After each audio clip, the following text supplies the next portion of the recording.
Okay, so you've got flour on the bench, and then you've got your royal blue potatoes that you've boiled from cold water up with a big pinch of salt until tender.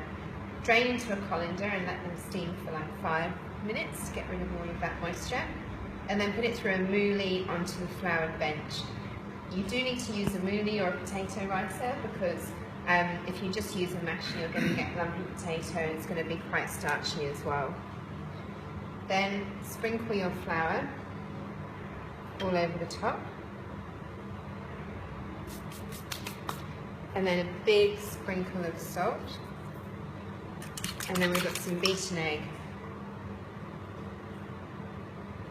See how I'm kind of going all over?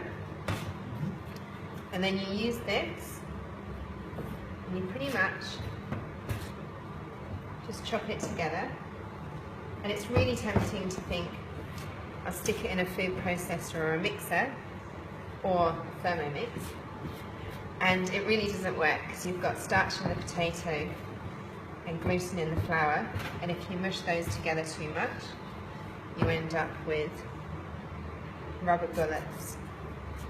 So the point of this is to bring it all together without overworking the dough, so that it stays really nice and light.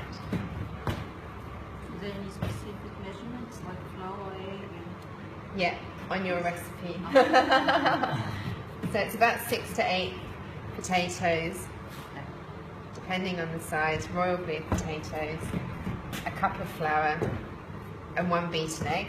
We've just gone a little bit more than that today. If you follow your recipe, it works. Alright, so the final dough is lovely and light. I know that all of that egg is mixed through. And then you get some flour and you sprinkle it on your bench. Make sure you've got flour on your hands. And then just cut off a piece, and in your hands, just mush it together so that it's nice and solid. You don't want to kind of fold it at all because you'll get air pockets in the middle. And then you roll from the tip of your finger to the heel of your hand. Just lightly floured surface. No pressure at all, like fairy fingers. Until it's nice and even, nice and circular.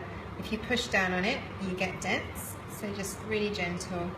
And then you use the back of the cutter and you just chop like that. And then you get a chopping board and some semolina.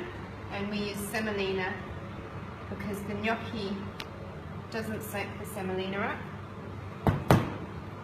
If you just use flour, it will stick to the board within a certain amount of time. So you keep on doing that, and then we're going to boil some of it and we're going to pan fry some of it.